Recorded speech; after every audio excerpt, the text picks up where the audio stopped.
ہستیوں میں ہوتا ہے جو با ایک وقت عالم علوم ظاہری بھی تھے اور عارف علوم باطنی بھی تھے۔ حضرت فخر پاک رضی اللہ تعالیٰ عنہ کی ذات قدسی صفات بڑی نرالی تھی، پرکشش تھی۔ صوفیہ تصوف سیکھنے کے لیے ان کے پاس حاضر ہوتے، علماء دین کے مسائل جاننے کے لیے ان کے بارگاہ میں حاضر ہوا کرتے، اور حاجت مند اپنی ضرورتوں کو لے کر آیا کرتے۔ الغرض قوم اور ملت کے ہر طبقات کے لوگ اپنی اپنی ضرورتوں کے لحاظ سے فخر پاک کی بارگاہ میں حاضر ہوتے، اور آپ کی ذات ایسی ذات تھی جو کوئی آپ کے در دولت پر حاضر ہوتا وہ فیضیاب ہو کر جاتا۔ حضرت خواجہ خواجگاں خواجہ فخر الدین محدث دہلوی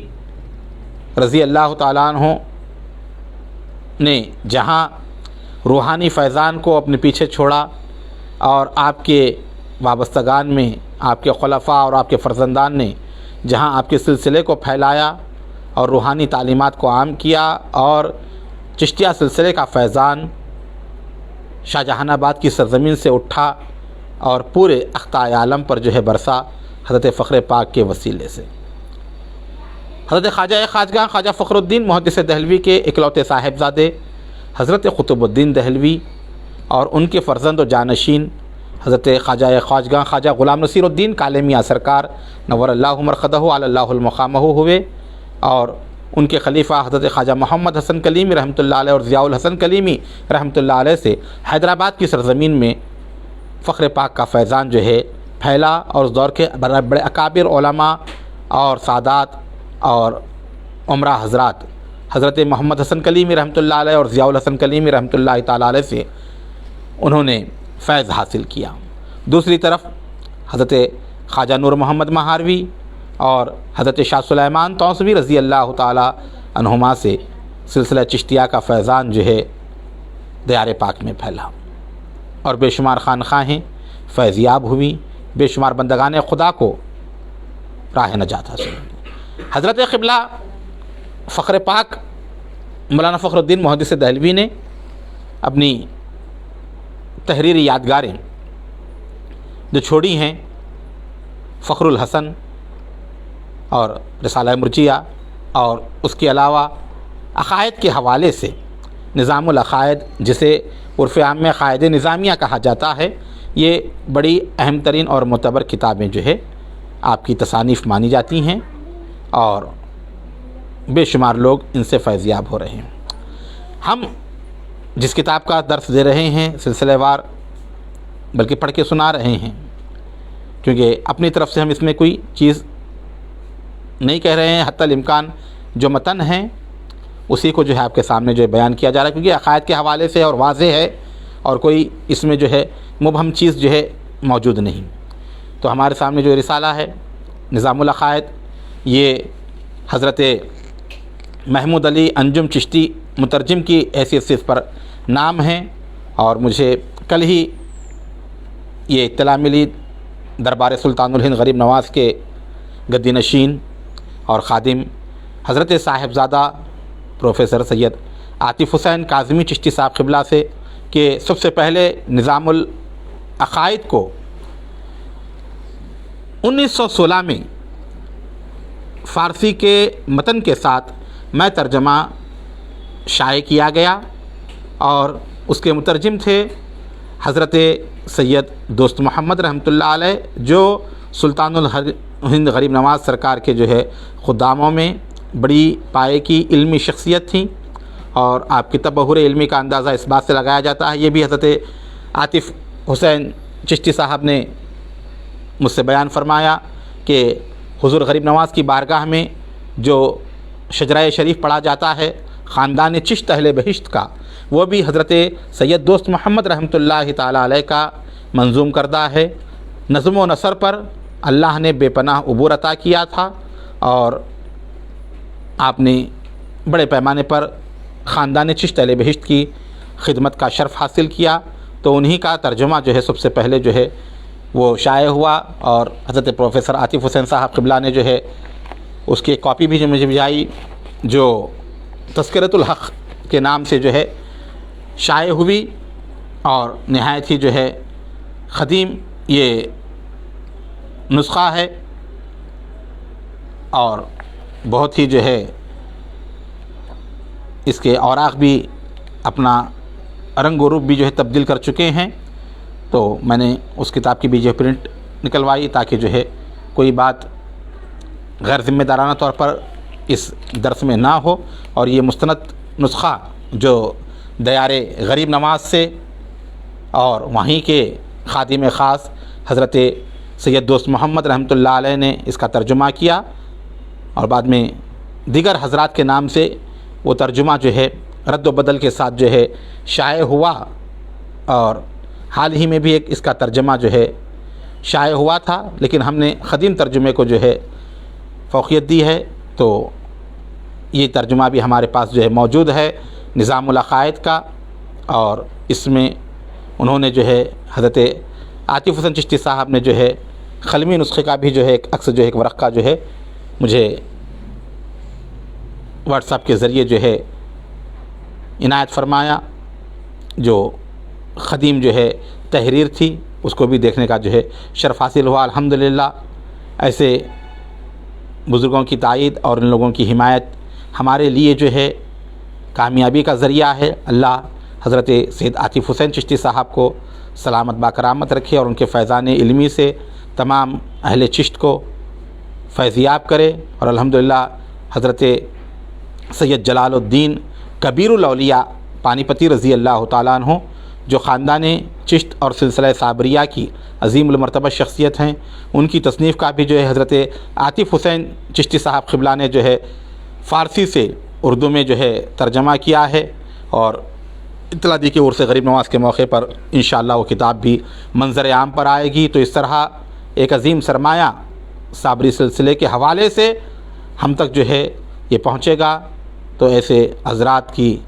آج ہمیں سخت ضرورت ہے کہ جو ان معاملات میں ہماری رہبری اور رہنمائی کرنے والے ہیں، میں ان کا بھی تہہ دل سے ممنون و مشکور ہوں، اور اس کے ساتھ ہی حضرت مولانا سید وکیل احمد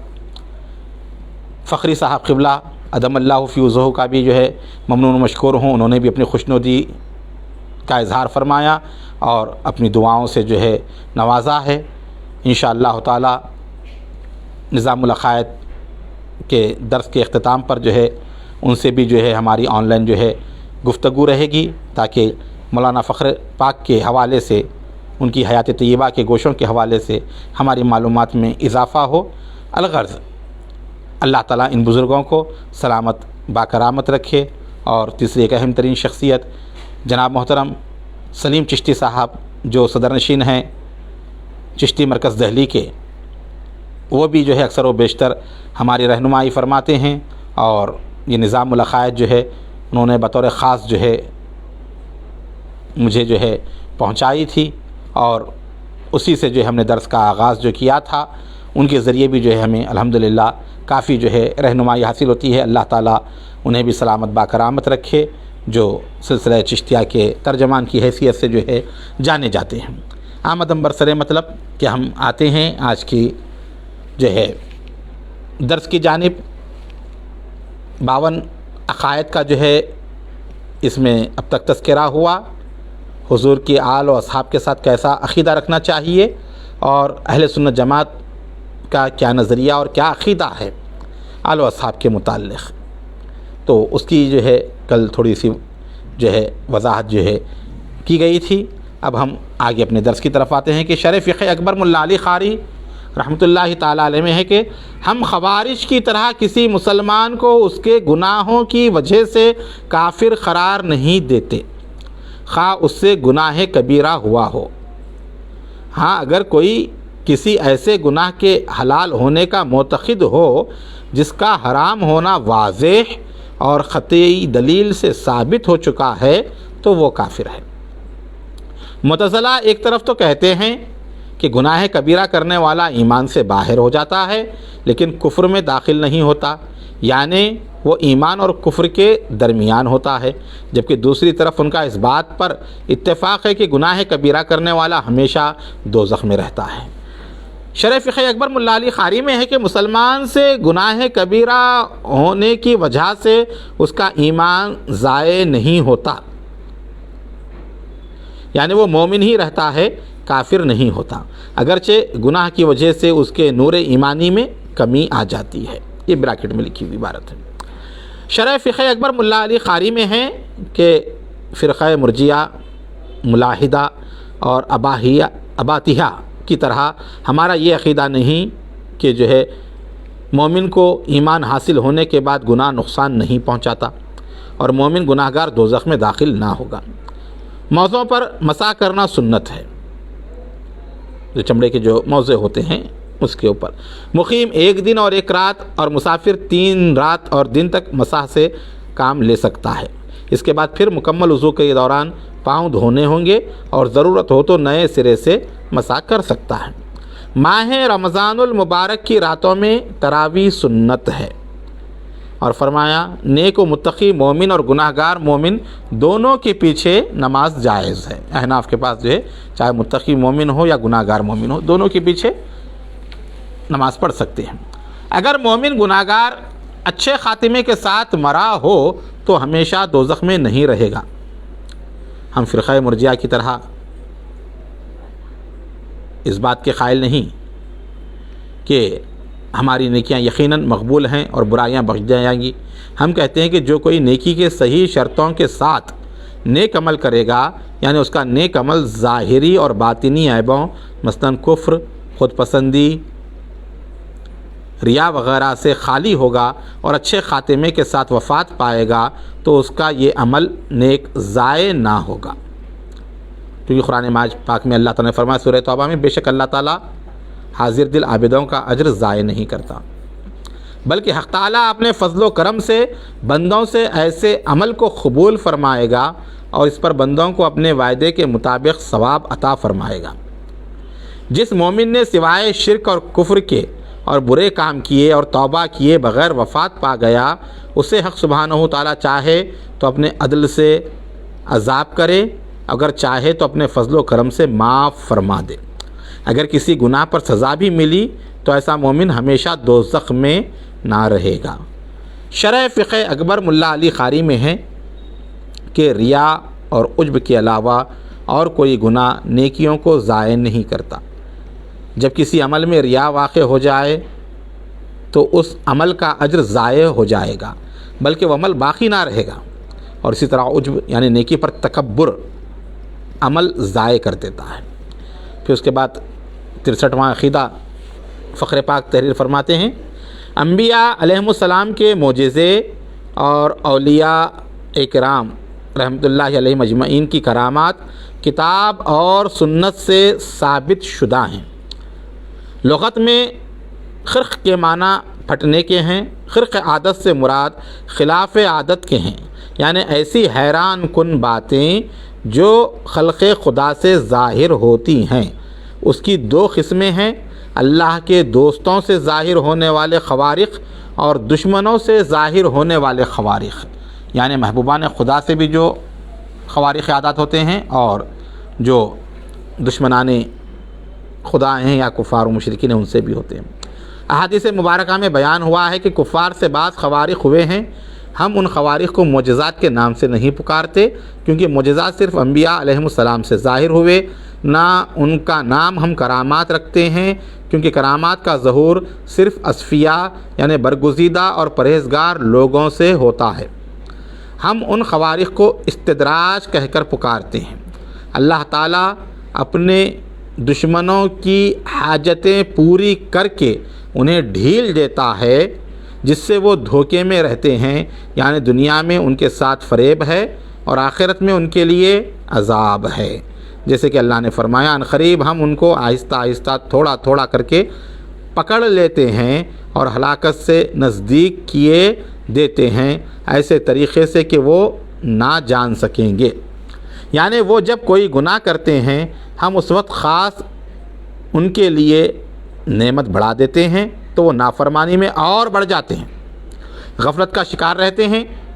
اور ان حاجت روائیوں کو جو بطور استدراج ہیں بہت پسند کرتے ہیں۔ وہ انہیں انعام و احسان سمجھتے ہیں اور اس سے ان کی بدکاری، نافرمانی اور کفر میں اضافہ ہوتا ہے۔ اللہ تعالیٰ خالق ہے، مخلوق پیدا کرنے سے پہلے، اور رازق ہے رزق دینے سے پہلے۔ یعنی مخلوق جب پیدا نہیں کی تھی تب بھی وہ خالق ہے، اور جب رزق نہ بھی دے تب بھی وہ خالق رازق ہے۔ مراد یہ ہے کہ اللہ تعالیٰ مخلوق کی تخلیق سے پہلے بھی خالق اور رازق تھا۔ اللہ تعالیٰ کی تمام صفات کی طرح یہ صفات بھی ازلی اور قدیم ہیں، اور اس بات پر ایمان واجب ہے جیسے کہ شرح فقہ اکبر ملا علی قاری میں ہے۔